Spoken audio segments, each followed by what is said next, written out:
좋아요, 구독, 알람 설정, 댓글 달면 합격.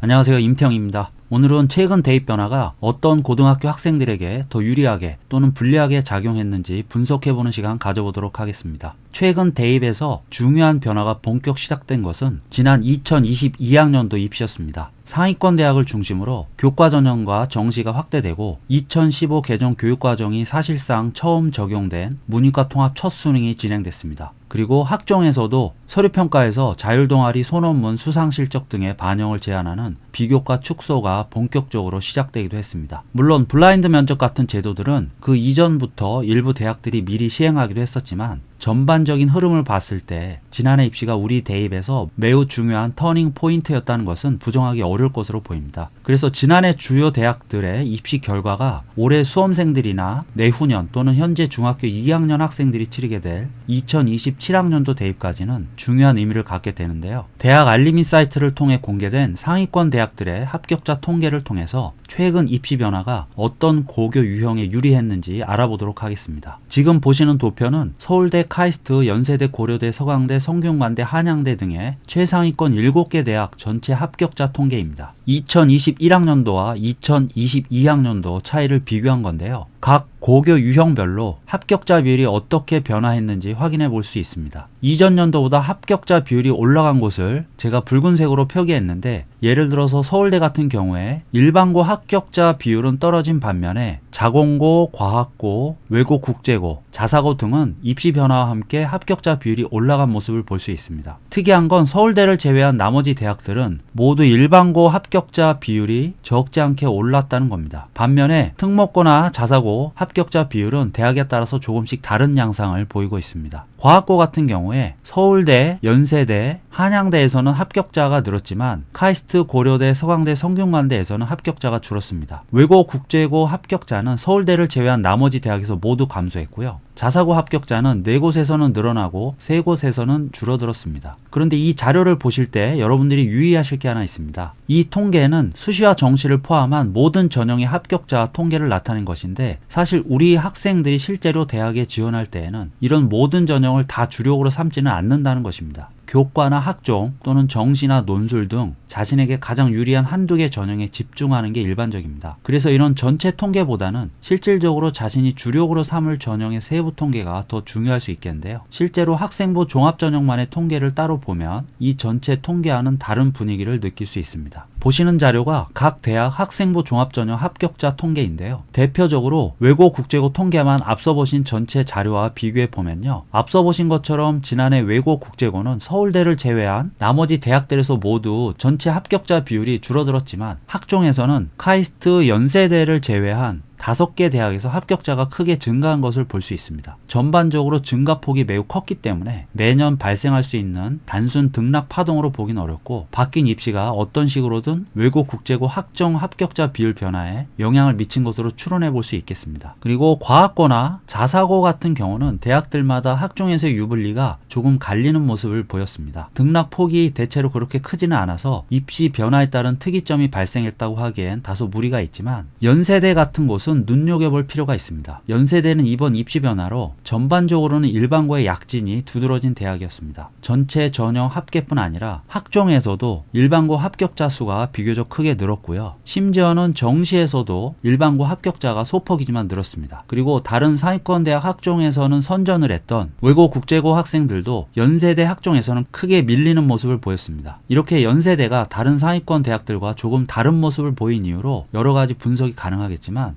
일단 가장 큰 요인으로 꼽을 수 있는 것은 다른 대학들과 달리 학종에서 수능 최저를 적용한 것이 컸다고 할 수 있겠습니다. 연세대는 2022학년도 대입부터 학종의 수능 최저를 적용하기 시작했고요. 아무래도 정시 준비를 많이 하지 않는 특목고 학생들에게는 수능 최저가 있는 학종은 부담이 될 수밖에 없었습니다. 반면에 정시 준비도 함께하는 경우가 많은 자사고 같은 경우는 수능 최저가 적용된 학종에서 합격자 수가 늘어난 모습을 볼 수 있었습니다. 이번에는 정시 합격자 통계만 따로 볼 볼 텐데요. 정시 합격자 통계에서도 입시 변화에 따른 고교별 유불리를 확인해 볼 수 있었습니다. 상위권 대학들이 정시 비중을 크게 늘리면서 정시 중심의 자사고들은 보시는 것처럼 붉은색이 많았습니다. 특이한 점은 과학거나 영재학교 학생들의 정시 합격자 수도 상위권 대학에서 전반적으로 소폭이긴 하지만 늘었다는 것입니다. 이는 해당 학교들의 정시 경쟁력이 좋아져서라기보다는 학종 선발이 다소 줄어든 점, 그리고 수시에서 과거 영재고 학생들의 의대 진학을 정책적으로 막고 있다 보니까 그런 의학 계열 수요도 어느 정도는 정시로 쏠렸다고 볼 수 있겠습니다. 또한 문이과 통합 수능으로 인해서 이과 학생들이 정시에서 이전보다 훨씬 유리해진 점도 어느 정도는 영향을 미쳤을 것으로 보입니다. 이렇게 최근 입시 변화에 따른 상위권 대학들의 고교 유형별 유불리를 살펴봤는데요. 사실 이런 입시 결과에 대한 원인 분석은 어디까지나 추정일 뿐이고 실제로는 더 복잡한 여러 요인들이 얽혀서 나타난 결과인 경우가 많습니다. 하지만 이번 자료 분석을 통해서 제가 한 가지 확실하게 느꼈던 점은 최근 입시 변화에 대한 대학들의 대응에서 어떤 일관성을 찾아보기는 매우 힘들었다는 것입니다. 실제로 상위권 대학들의 최근 전형 요강을 살펴보면 비교과 축소로 인해서 면접을 강화하는 대학이 있는 반면 오히려 면접을 축소하고 서류평가나 수능 최저를 강화하는 학교들도 있었고요. 자소서가 완전히 폐지되는 2024학년도 대입에서도 대학마다 학생 선발을 위한 전형 요소 변화가 제각각이었습니다. 2027학년도 대입까지는 다소 혼란스러운 이런 입시가 지속될 것으로 보이고요. 이런 변화 속에서 우리 수험생 여러분들께 강조하고 싶은 부분은 명확한 목표 설정의 중요성입니다. 비슷한 수준의 대학들에서도 전형별로 고교별 유불리가 이렇게 제각각이라는 것은 최근 정책 혼란 속에서 대학들의 평가 기준도 매우 다양해졌음을 의미하기 때문에 막연히 이 정도 점수면 이 정도 대학들 지원이 가능하겠지라고 생각하시기보다는 선배들보다 조금 앞당겨서 자신이 목표로 하는 대학과 계열과 전형을 정하고 그에 맞는 고등학교 선택이나 또는 선택한 고교 내에서의 학업 방향을 정하는 것이 중요하겠습니다. 오늘 영상은 여기까지고 그 밖에 최근 입시 변화에 대한 궁금증은 댓글로 남겨주시면 답변 드리도록 하겠습니다. 감사합니다.